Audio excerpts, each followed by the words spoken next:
But anyway, glad you're here. This isn't like a church service at all. In fact, there's people sitting in the front row. So it's completely not like a church service.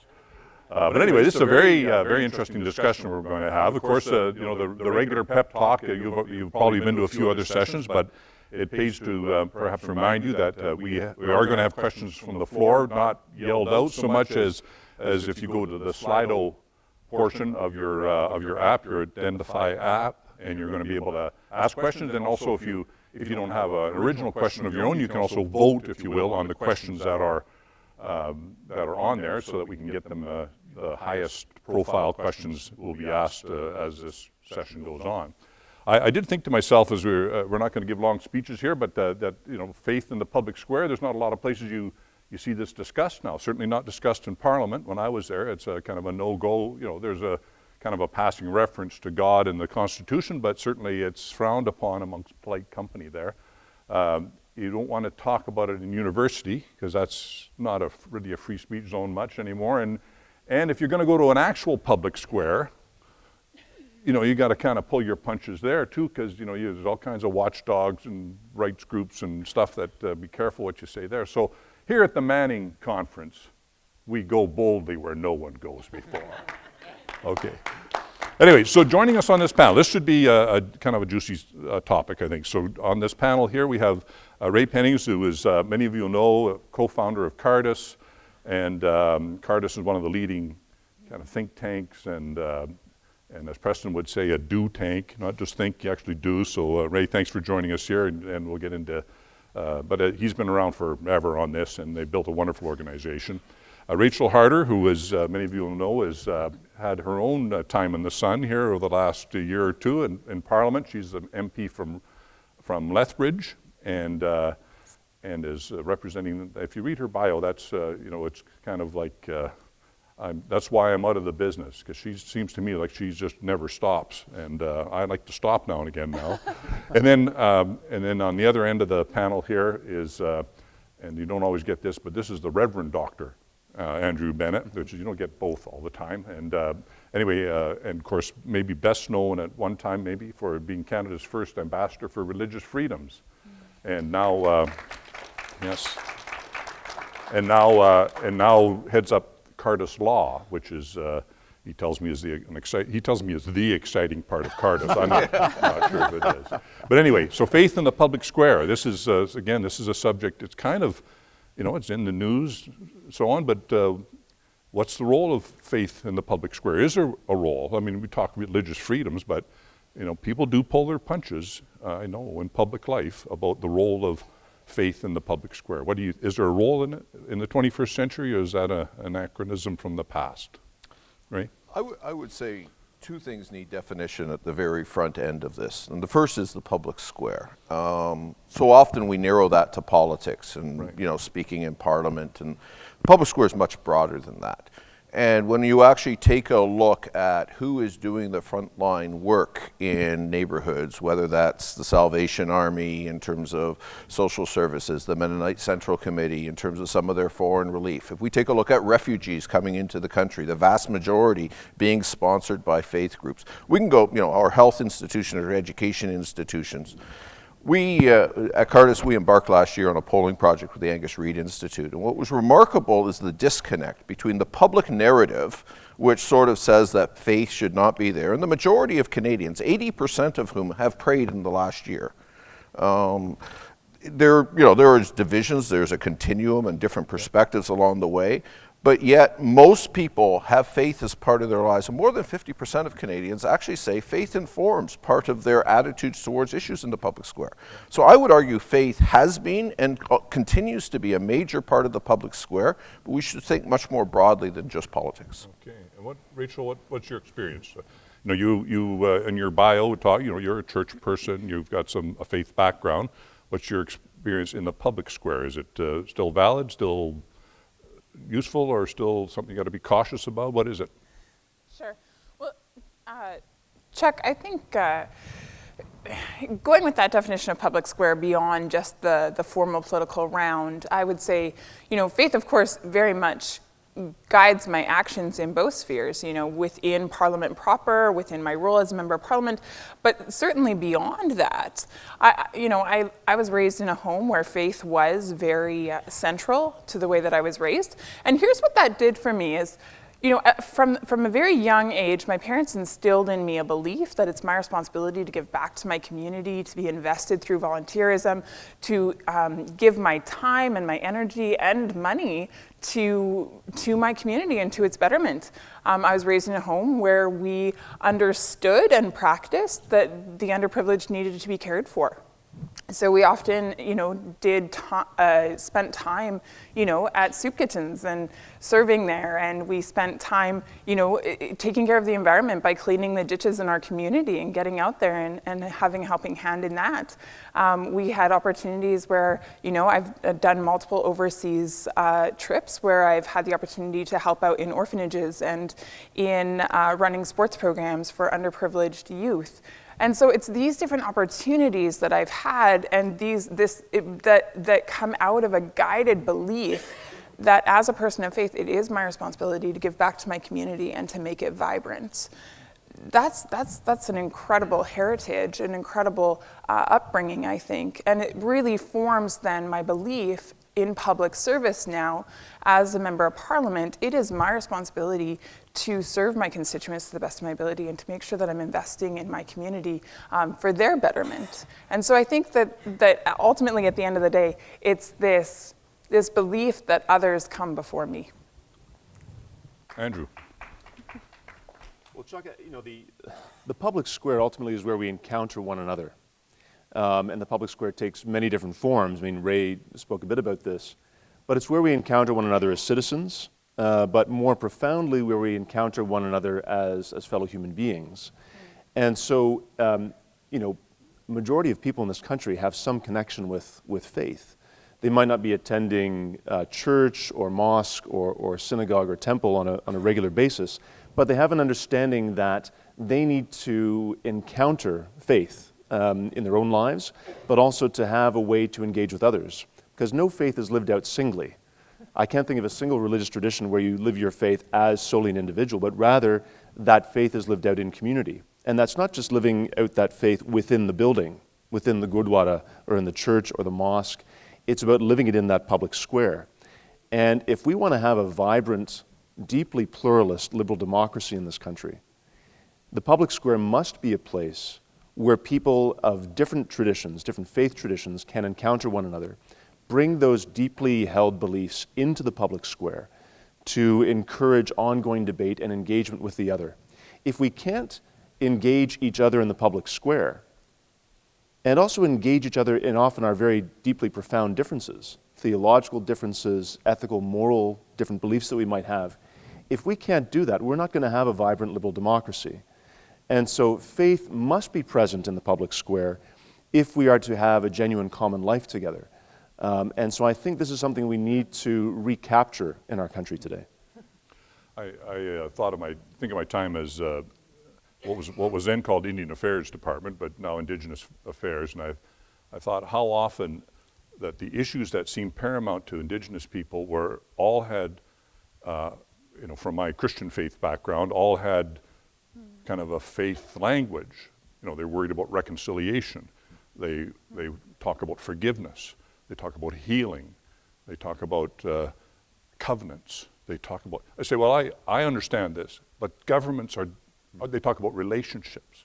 Governments are poor at all of that. They just don't get to first base. And yet I think one of the ongoing frustrations for Aboriginal people is that they keep saying, this is what's important to us, and the government says, I've got a program for you then. And they say, you're not listening. I'm talking about reconciliation, matters of the heart, forgiveness, and all that goes with it. So I've often thought that, it's too bad when the government is sometimes hostile to that they don't take advantage of people of faith, not to ram anything down anybody's throat, but to say, you probably can understand what these people are talking about. Yeah. It's interesting. We're not brains on sticks. We're whole people with bodies, soul, minds, And yet so often the appeal is simply at a rationalistic conceptual level. And I think we have something, I think, to learn from our Indigenous peoples. Yeah. I think it's interesting in terms of the public square itself, how unequal it is. I recall the launch of Canada 150 at Ottawa City Hall attended, and they launched that flame that's just outside of Ottawa City Hall. And there was a ceremony attended by everybody who's anybody, federal, provincial, municipal. This was the launch of our 150th, and we lit the flame. And what was interesting to me was they brought the Aboriginal elders there who went out of their way, and I wrote on this at the time, and said, this isn't just any flame, this is a sacred flame. And he went and provided us an Aboriginal catechism on what made that flame sacred and the process they went through. Now, I applaud him because he was speaking out of the depth of his own faith and explaining to his neighbors and fellow Canadians what that meant to him. That said, I wonder whether as a Christian I would be able to go and give a Christian explanation, or whether a Sikh or a Muslim would similarly be able to stand on a public square and give out of the depths. And yet, that's who we are as people. Yeah. We live out of our deepest beliefs. Yeah. Andrew, I think one of the biggest challenges, too, is that for a very long time, we've embraced this notion, I would call it sort of the post-Enlightenment myth, that religion is a purely private matter. Mm-hmm. And it's not. I mean, there are private elements to our faith.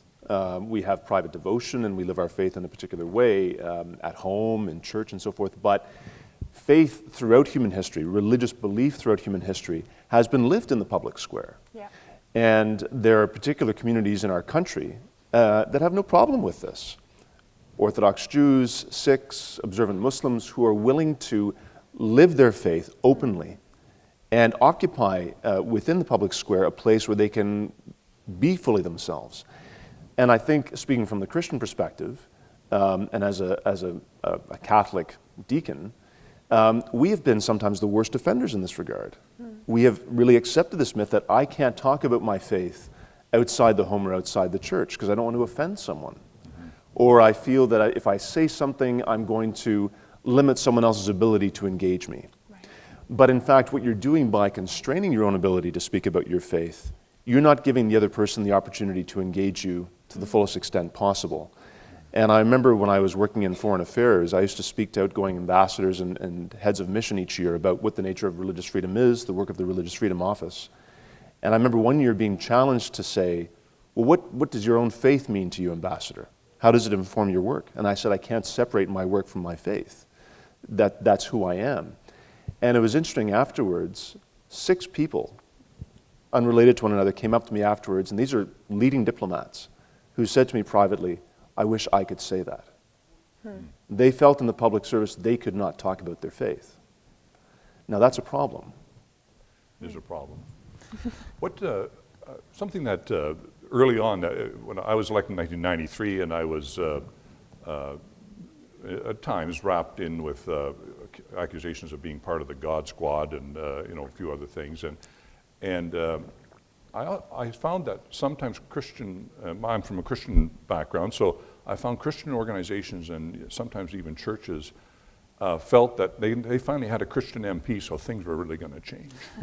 And I found myself repeating endlessly that I am a Christian MP, but not just the Christian's MP. So it informs my work, but it doesn't. It's not a bully pulpit. This is not to be used to whack somebody over the head. And I don't know if Rachel, if you've faced any of those expectations or not, but certainly it was the case back when. Yeah, it's interesting, Chuck. I would say I've received a little bit of that perhaps within my constituency.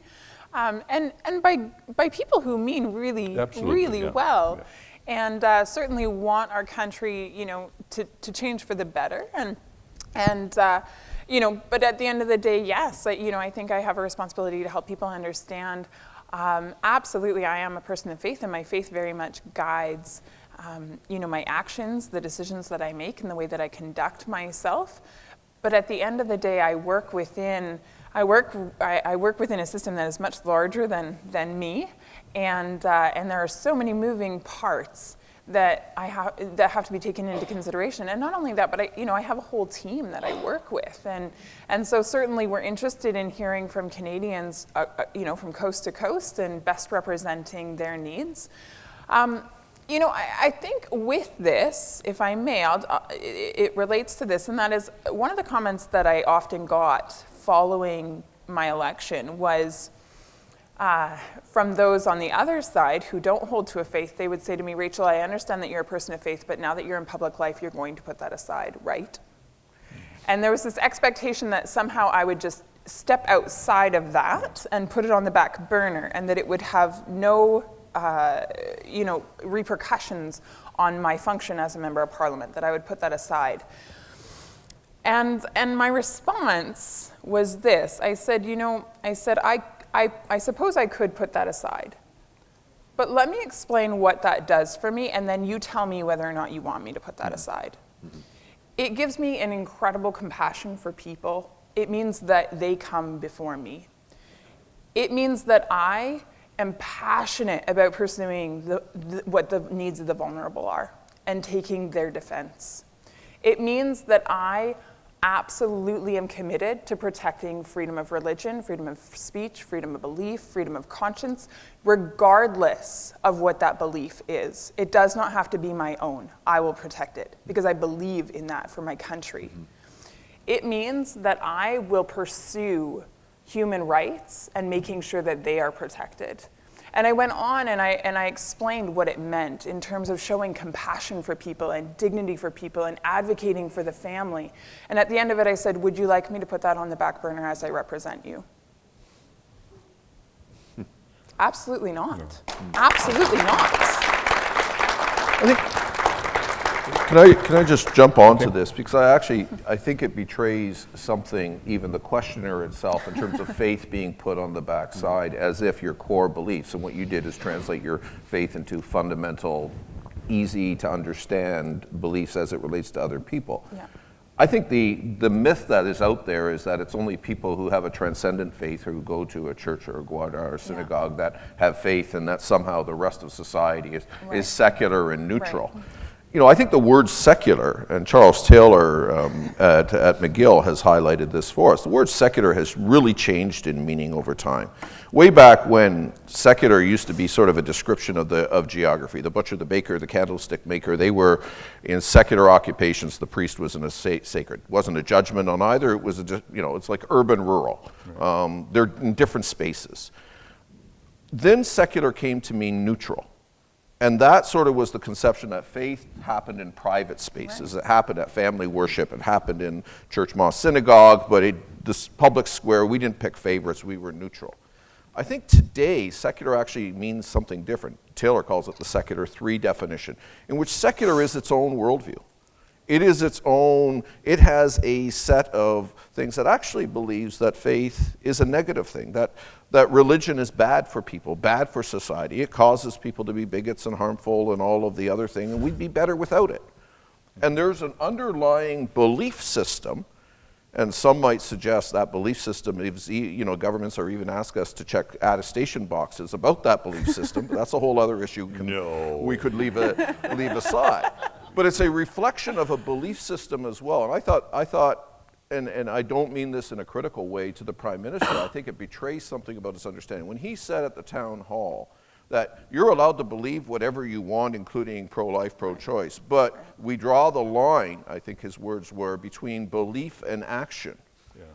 You can't draw a line between belief and action, because as Rachel outlined, her actions are an expression of her belief. This last year, my wife and I joined thousands of other church-going folks to sponsor a Syrian refugee, which we've entirely enjoyed. A Muslim couple, a couple of young kids. But that is entirely, I'll tell you, that is entirely acting out of faith. In fact, at Christmas time, we had them over for Christmas dinner, and I said to them, I said, this year more than ever before, I read the portions of the Bible that talk about Syria with special insight. I think I do. I'm more understanding, and I understand refugees, of which Christ was one, a little better, because I've acted out my faith, and I felt it was necessary for me. I just couldn't sit there while a need for a vulnerable person was so obvious. Well, I think to that point, Chuck, and also to what Rachel was saying about how her faith and our faith generally calls us into action. But more profoundly even than that is this idea that those of us who have a particular religious faith, whatever the tradition might be, it calls us to seek and to understand and to advance truth. Right. And in the public square, please God, our politics is about the common good and about trying to advance the common good and trying to advance human flourishing in our country. That should be what politics is about. Certainly, Aristotle had that understanding, Augustine, Thomas Aquinas, others had that understanding. And if that's what we're about, then embedded within that, embedded within advancing the common good, promoting human flourishing, is first of all a deep respect for the other, who bears that image and likeness of God, we would understand in Judeo-Christian tradition. But also embedded within that is that truth, is that pursuit of truth. And so if we seek to drive faith out of the public square, that pursuit is privatized or perhaps marginalized to such an extent that no longer is our public debate enriched by that pursuit of the common good, and it becomes a very sort of deracinated, deconstructed understanding of politics. And in a country as deeply diverse and pluralist as Canada is, we can't allow that. Okay. We're going to go to a question. I think this first question is, I think it deserves a little bit of going over, because I think this expression is used and abused more than almost any other. Yeah. So the separation of church and state, what does it really mean? What's its history? I don't know who wants to take that on, but why? Yes, yeah. If he stands up, be careful, because you're going to get a blunderbuss. So the question is, what does that mean? Yep. Is it is this something that Canadians are seized with or should be, or is there a worry there? So the separation of church and state, little history lesson, doctor. So very briefly, there is no constitutional doctrine in Canada of separation between church and state. Now, in a country where you have a fusion of church and state, it means you have an official religion or a state church, such as in England, such as in Scotland. In Canada, we do not have an official religion, thank God. Yes. I'm glad we live in a secular state, but we do not live in a secular society. Yes. We live in a society that is a rich tapestry of different faith traditions and different beliefs. And so to say that we should have separation of church and state in this country, or there is separation of church and state, or temple and state, or synagogue and state, now means remove religious discourse from the public square. And I think we've just had a conversation that that's not an ideal understanding.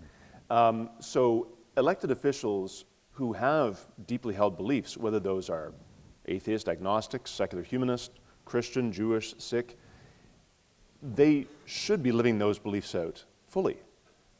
Otherwise, they're not being honest. And the lawmaking process needs to be enriched with those beliefs. Otherwise, again, it's a very pale pursuit. Okay. Rachel, you got this is, I'm a has-been, so you're the current crop of elected people. Is it possible for an elected official does their faith impact the lawmaking process? Like, is there in what way? Because it's, people don't quote chapter and verse in Parliament, but people of faith in all parties, in my experience, when I was chair of the National Prayer Breakfast, there was people from every party that came out that felt that their faith had an impact on their public dealings, even in Parliament. Certainly. I think when we talk about the separation of church and state, I would say that state or government should not run the church. It should not dictate one right religion or how the church should function. Right. At the same time, the church should not dictate to the state that there is one right religion or how the government should function. But I think there is an opportunity for the two to work together, to work in tandem. And let me just paint a little bit of a picture of this, maybe. I had the opportunity to be in Charlottetown a number of years ago. It was my first time there. And one of the things that struck me was I stood in the square, the town square there. And on one corner there's an Anglican church, and on another there's a Catholic church, and on another there's the government buildings. And this is the place where Confederation took place. This is the birthplace of Confederation, if you will. And I read on a plaque, and it explained how in the establishment of the city, there was a piece of land given to the Catholic Church, a piece of land given to the Protestant Church, and a piece of land given to the state. And the belief behind that was that the three would have separate pieces of land, but the three would work together in collaboration in order to serve the development of our country. And I think there's something really beautiful with that we have a respect for our purposes, for our for church purpose and for the state's purpose, but we work in collaboration in order to serve the betterment of our nation as a whole.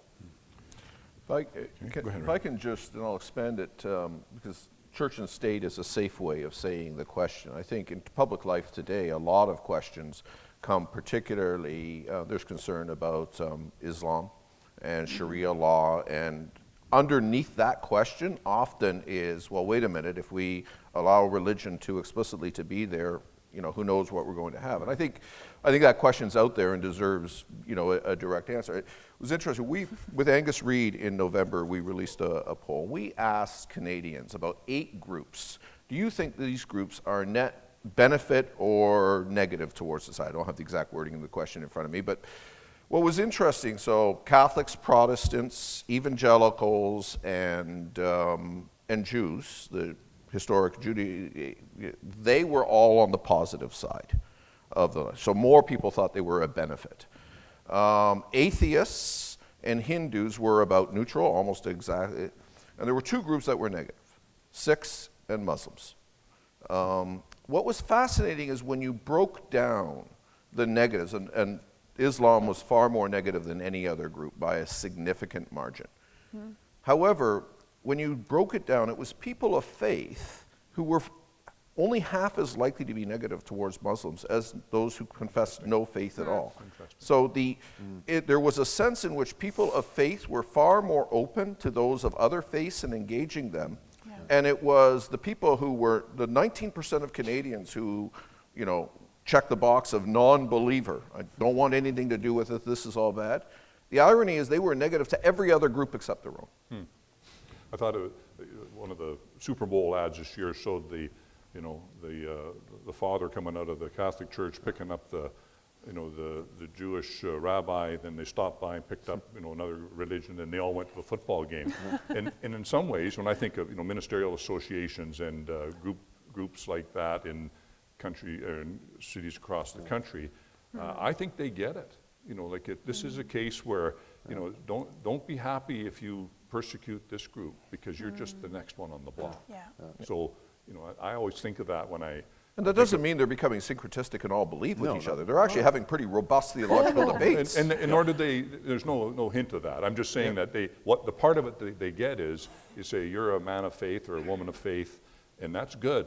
And I'm more interested in that in that discussion, but I take no pleasure when I see a particular faith being persecuted. Exactly. You must have seen this, Andrew, around the world, but even in Canada, I know, I think there's a caution there because someone says, well, so-and-so's got it coming, and say, well, if you're a person of faith, you should not think like that. That's right. And I often think, one more thing about the Aboriginal people. I said, I spoke to a group in Saskatchewan, putting together a prayer breakfast group there, and I said to them, one day, I know I don't understand this somewhat, but you will thank Aboriginal people for keeping the discussion of faith alive when others have let it drop. Right. So although you may not understand everything they're believing, they're talking the same language in the spiritual, in the spiritual realm, if you will, that you should be excited that it's at least happening, because it doesn't happen in public very much.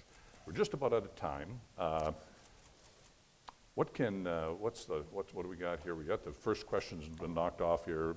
What's the biggest threat to religious freedom? I think that's, again, we're not going to get a chance to define it all, but Andrew, we'll go from your side this way, and what's the big threat? So very, very quickly, amnesia.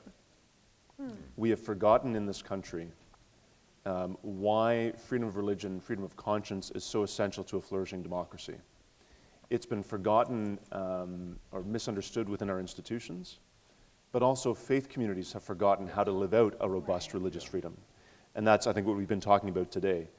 And so we have to understand that the fact that freedom of religion or conscience is the very first fundamental freedom enumerated in the Charter, that's important because it connects with all the other freedoms.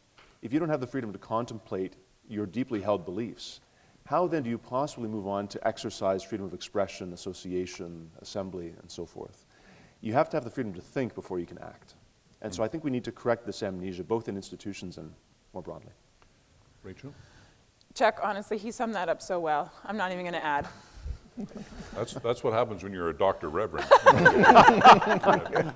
Ray? No, I agree, and I think one thing that amnesia results in is a different anthropology and understanding of the human person. And if we think of ourselves not without souls, we end up in a soulless, non-caring society, and Good point. that's not a place we want to be. Okay, I often think with, especially with organizations that come from a faith perspective of some sort, they have that as an underpinning. My encouragement always in the public square is, make sure that if you're weighed in the balance, people say, I detected more love than I did judgment.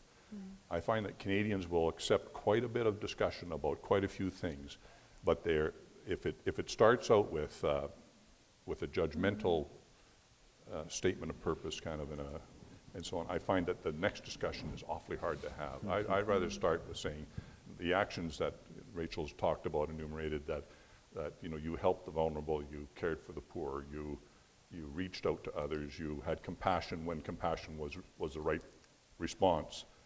Then people are saying, I wonder why you did that. That's right.